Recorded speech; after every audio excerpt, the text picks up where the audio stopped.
Bonjour tout le monde, c'est Monsieur Philippe, une édition spéciale de notre podcast Les Stars du stage. Alors, malheureusement, on n'est pas dans les studios d'enregistrement du CJE Bourassa Sauvé. J'ai une invitée avec moi, je vous la présente tout de suite, c'est Juliane. Bonjour. Donc, Juliane, malheureusement, était absente lors de notre enregistrement initial. Donc, je l'ai réinvitée à venir nous parler de son stage.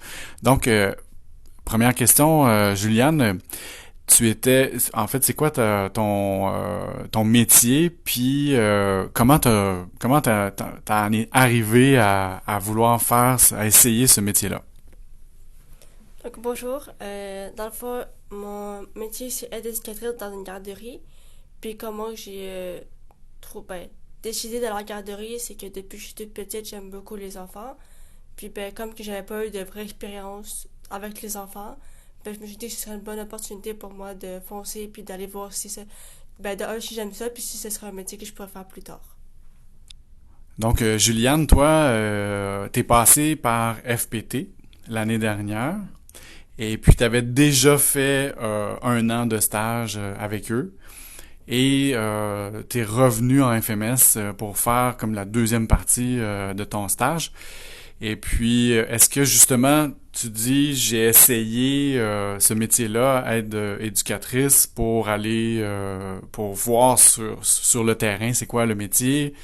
Est-ce que effectivement, ça a confirmé que c'était quelque chose que tu appréciais, que tu aimais faire?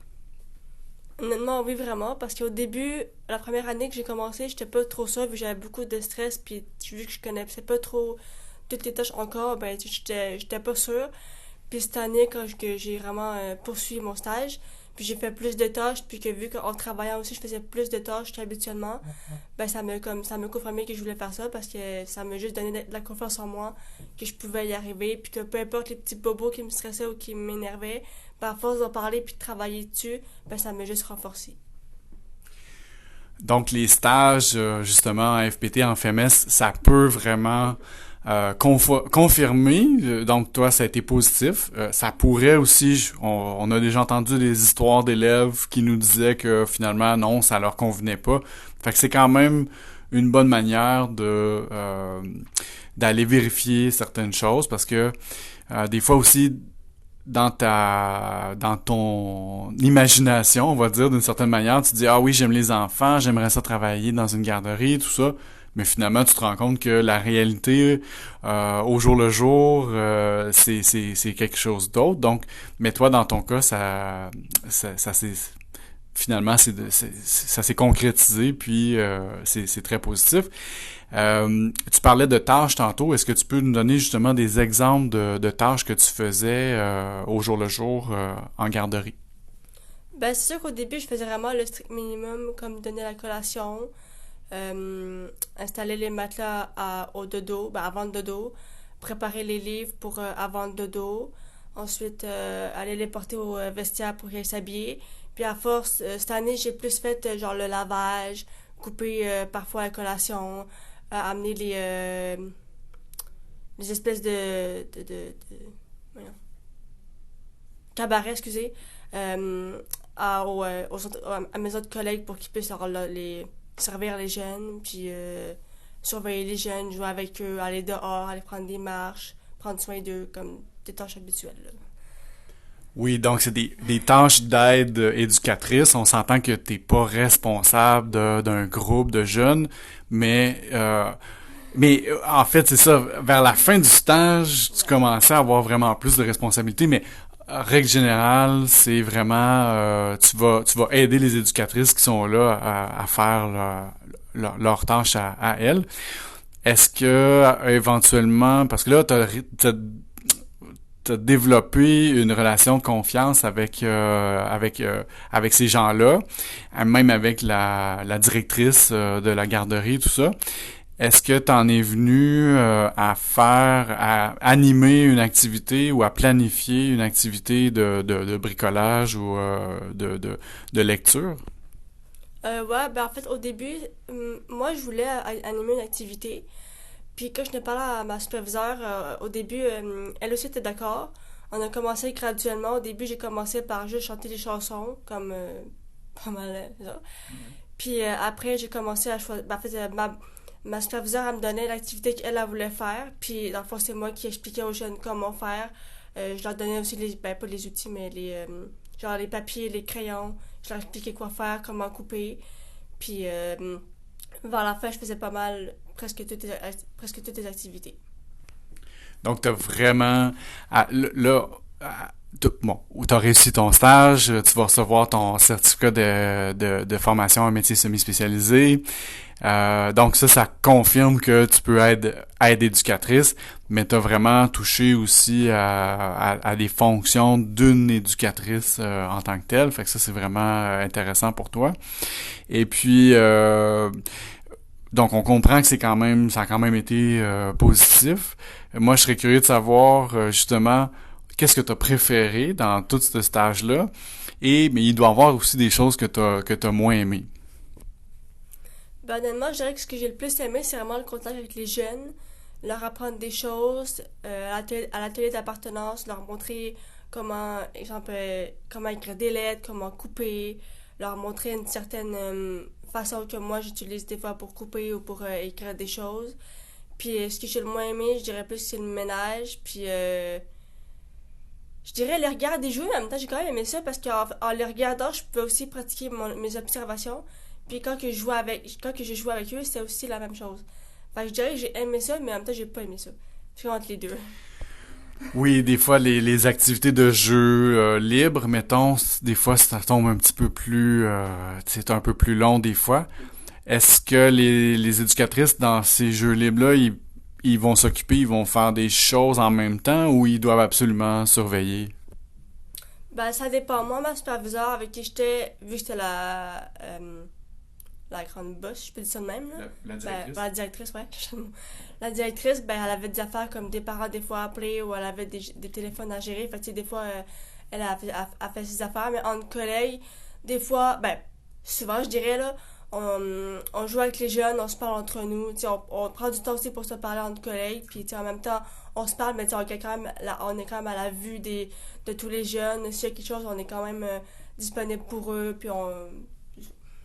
Oui, c'est intense. Une journée de garderie, dans le fond, c'est que tu dois être vraiment, comme tu t'as dit, il faut vraiment que tu sois à l'affût de ce qui va se passer pour prévenir des accidents ou prévenir des conflits ou des choses comme ça. Fait que tu peux pas faire vraiment deux choses en même temps. Puis des fois, ça vient, j'avoue que ça peut devenir long, mais tu mentionnais aussi faire du ménage puis tout ça, c'est sûr que c'est l'aspect le moins intéressant, mais c'est un incontournable dans tous les stages en FMS ou en FPT. Souvent les stagiaires, les élèves vont faire du ménage d'une manière ou d'une autre. Est-ce que tu as changé des couches? Au début, en première année, j'en ai changé aucun, vu que j'étais plus avec les 2, 3, 4, 5 ans environ. Mais quand j'allais en haut, 18 mois, 1 an environ, là, j'en ai plus changé. Donc, tu as passé le test des couches. OK. C'est quand même pour des jeunes. Nous, on est adultes, papa, maman, on est des parents. On est peut-être un peu plus habitués, mais j'avoue que ça peut surprendre au début. Mais donc, mais en général, t'as quand même apprécié les tâches à faire. Euh, Dernière question, je te demanderais si tu avais un conseil à donner à des nouveaux stagiaires qui s'en viennent l'année prochaine, soit en général ou des stagiaires, parce qu'on a quand même plusieurs stagiaires qui sont intéressés par être aide éducatrice. À chaque année, on en a souvent, ça va être des filles, on s'entend. On en a une ou deux qui aimeraient essayer ça, mais est-ce que tu as des conseils pour les stagiaires en général? Ben, un conseil que moi je donnerais, ce serait de pas avoir peur de la critique. Parce qu'au début, moi j'avais peur, ben pas j'avais peur, mais comme, de un, j'aime pas les critiques, j'aime pas me faire dire quelque chose que je fais mais qui est pas correct, autrement dit. Puis au début, j'avais comme tendance à le prendre trop personnel, puis à me retirer. Puis avec le temps, j'ai juste appris que, je me suis parlé parce que ma mère est professeure, puis aussi.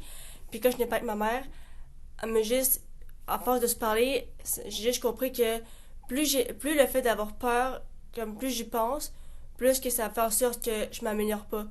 Fait que si, comme à la fin, même là, des fois, il y a des affaires qu'elle me dit qu'elle me disait avant ma superviseure, puis maintenant, j'y pense plus, parce que je me dis, ça fait juste me renforcer, puis ça me fait encore plus travailler sur ce qu'elle me dit, que ce que je faisais de pas bon. Fait que, Donc, oui, c'est ça, dans le fond. Bon, c'est sûr que des fois, on va avoir des situations extraordinaires que les stagiaires se font critiquer, justement, puis que là, on voit que c'est, OK, c'est pas vraiment constructif. Là, c'est sûr qu'il faut en parler au superviseur de stage, donc de l'école. Mais les critiques en général, la plupart du temps, c'est constructif.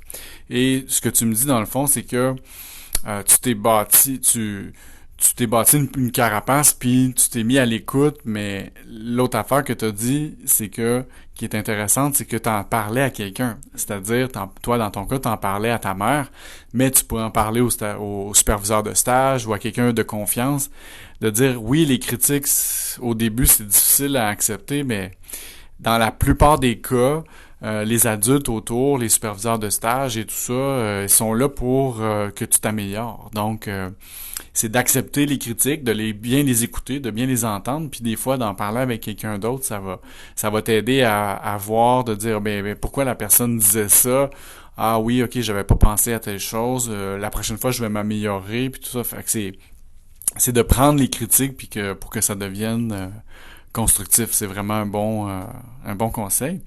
En fait, je voulais te remercier, Juliane, pour cette entrevue-là. J'espère. Toi, tu termines cette année. On pense que tu t'en vas vers le travail en garderie. Fait qu'on va te souhaiter la meilleure des chances à ce niveau-là. Puis, profite bien de ton été. Et puis, je te laisse le dernier mot. merci de m'avoir écouté, puis j'espère que votre stage l'année prochaine va bien se passer. Merci beaucoup, Juliane. Et puis, aux auditeurs, je vous dis à bientôt.